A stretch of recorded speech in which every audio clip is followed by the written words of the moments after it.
অবশ্যই প্রত্যেকটি আন্দোলনেই নেতৃত্ব থাকে, এবং সেই নেতৃত্ব যখন মানুষের কাছে গ্রহণীয় হয়ে ওঠে তখন সেই নেতৃত্ব সফল হয়। আমাদের ছাত্ররা সামনে এসেছিল, কিন্তু সেই আন্দোলনকে এই সমস্ত রাজনৈতিক দলগুলোই সমর্থন। আমি পরিষ্কার করে এখানে বলতে চাই, ইতিহাসের রেকর্ড হিসেবে 5ই জুলাই আমরা পরিষ্কারভাবে এই আন্দোলনের প্রতি আমাদের সমর্থন ঘোষণা করেছি।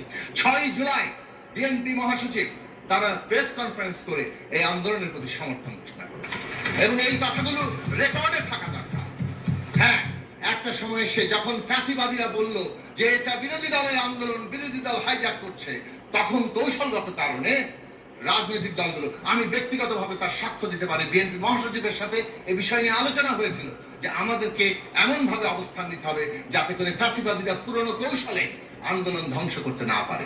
তারপরও আমরা দেখেছি কিভাবে তারা নির্বিচারে হত্যাকাণ্ড চালিয়েছে, হেলিকপ্টার থেকে গুলি করে পর্যন্ত তারা গিয়েছে, রীতিমতো ব্রাশ ফায়ার করে মানুষ মেরেছে।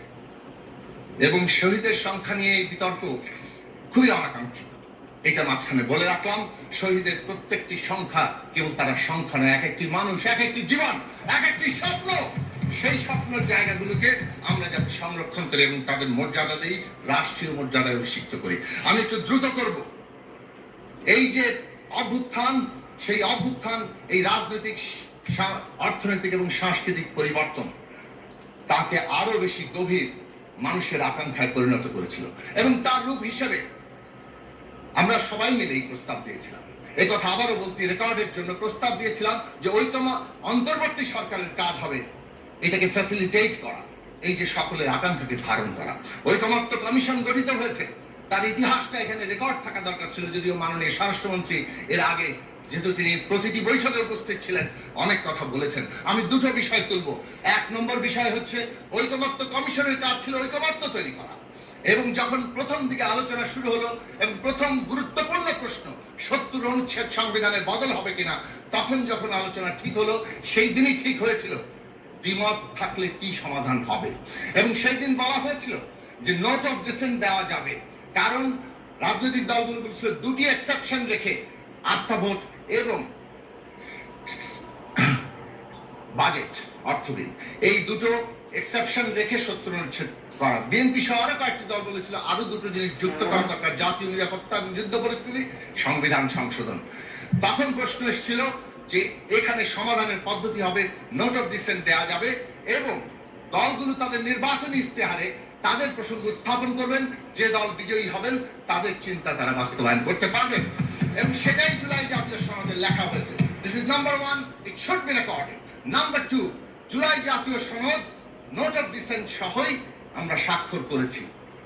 প্রশ্ন ছিল সবাই যাবেন এবং যে দল বিজয়ী হবে তারা তাদের মতো করে করবেন। তারপরে আসলো বাস্তবায়নের প্রশ্ন। বাস্তবায়নের প্রশ্নে এসে, হ্যাঁ এটা ঠিক, গণসংহতি আন্দোলনের পক্ষ থেকে 28শে জুলাই 2023 সালে আমরা সংবিধান সংস্কার পরিষদ গঠনের কথা দাবি তুলেছিলাম, কিন্তু আমরা কখনোই এটা বলিনি যে আমরা যা বলেছি সেটাই বাস্তবায়ন করতে হবে। আমরা সবসময় বলেছিলাম যে একটা ন্যূনতম জাতীয় ঐক্যমত্য ছাড়া এই ট্রানজিশন এগোতে পারবে না। এই প্রশ্নটি খুব গুরুত্বপূর্ণ যে আজকে ন্যূনতম জাতীয় ঐক্যমত্য তৈরি হয়েছিল কিনা। আমরা দেখেছি বাস্তবায়ন প্রশ্নে যখন অনৈক্য, তখন ঐকমত্য কমিশন তাদের মতো করে কিন্তু একতরফা সিদ্ধান্ত দিয়েছেন, এবং সেই সিদ্ধান্ত সকলের মধ্যে ঐকমত্য তৈরি করেনি। ফলে গণভোটে কে কিভাবে হ্যাঁ ভোট দেওয়ার জন্য আহ্বান জানিয়েছেন তার অবস্থান কিন্তু প্রত্যেক দল নিজের মতো করে ব্যাখ্যা করেছে। কেউ জুলাই জাতীয় সনদের পক্ষে হ্যাঁ ভোট দেওয়ার প্রস্তাব দিয়েছেন, কেউ হয়তো আদেশ বাস্তবায়নের জন্য বলেছেন। এই বিতর্ক আমরা নিজের মধ্যে করেছি। আমরা প্রশ্ন করতে চাই, জুলাই জাতীয় সনদ আমাদের প্রত্যেকের দাবি আছে, প্রত্যেকের আকাঙ্ক্ষা অনেক উচ্চ, কিন্তু জুলাই জাতীয় সনদেও যতটুকু আছে তার অক্ষরে অক্ষরে বাস্তবায়নের জন্য যখন সংখ্যাগরিষ্ঠ দল ঘোষণা দেয়, তখন সেটাও বাংলাদেশের রাজনৈতিক অগ্রগতির জন্য অত্যন্ত গুরুত্বপূর্ণ একটা জায়গা। জুলাই জাতীয় সনদ লিখিত আছে, এখানে কারো এখান থেকে পিছিয়ে যাওয়ার জায়গা নেই। রক্তে লেখা দলিল, এই সংসদ জুলাই জাতীয় সনদ রক্তের জন্য আবদ্ধ।